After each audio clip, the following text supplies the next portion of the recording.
Yes Maruti గారు ఉన్నారు. మళ్ళీ మనకంటే మీ దగ్గరికి వస్తాం మళ్ళీ. ఎస్ ఎల్ఎస్ గారు, రవిమారుతి గారు చెప్పండి. ప్రధానంగా ఇప్పుడున్నటువంటి రాజకీయ సమీకరణాలు పార్లమెంట్ ఎన్నికల ముందు పూర్తిగా మారుతున్నటువంటి పరిస్థితి. ప్రతిసారి కూడా ఎన్నికల ముందు రాజకీయ నాయకులు పార్టీలు మారడం సర్వసాధారణంగా జరుగుతుంది. సో ఇక్కడ ఈసారి బీఆర్ఎస్ పార్టీ చాలా వరకు పక్క పార్టీలకు వెళ్తున్నటువంటి పరిస్థితి కనిపిస్తుంది. ఇది సాధారణంగానే భావించాల్సిన అవసరం ఉందా? పరిణామాలు ఎలా ఉండబోతున్నాయి అంటారు?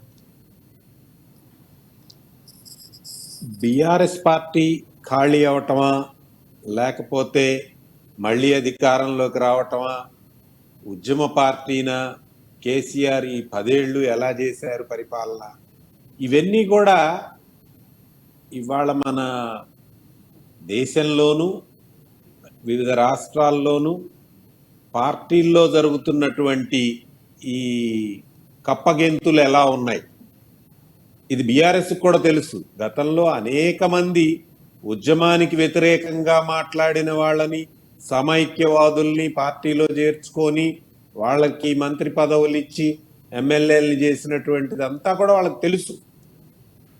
ఇవాళ వాళ్ళ అధికారం కోల్పోగానే ఇతర పార్టీలు కూడా అదే పంధాన్ని అనుసరిస్తాయి. ఇది దేశవ్యాప్తంగా ఉన్న పరిణామం కూడాను. ఇవాళ సుప్రీంకోర్టు ప్రత్యక్షంగా వ్యాఖ్యానించింది, ఒక పార్టీలో ఎమ్మెల్యేలు ఖాళీ అయితే పార్టీ ఖాళీ అయినట్ట అని. కాబట్టి బీఆర్ఎస్ ఖాళీ అవుతుందా ఖాళీ అవ్వదా అనేది కాదు సమస్య. ఇక్కడ సమస్య ఏమిటి అని అంటే, బీఆర్ఎస్ పార్టీ ఒక సంక్షోభాన్ని ఎదుర్కోబోతున్నది. బీజేపీ కూడా చాలా స్పష్టంగా చెబుతున్నది. బీజేపీ ఈ బీఆర్ఎస్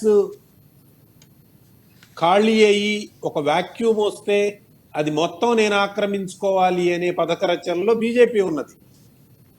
ఇంతకుముందు బీఆర్ఎస్ ఏ విధానాలను అనుసరించి తెలుగుదేశం వాళ్ళను, కాంగ్రెస్ వాళ్ళను తనలో కలుపుకున్నదో అదే పద్ధతిలో కాంగ్రెస్ పార్టీ వాళ్ళ బీఆర్ఎస్ వాళ్ళని పార్టీలో చేర్చుకునేటువంటి పరిస్థితి ఉన్నది.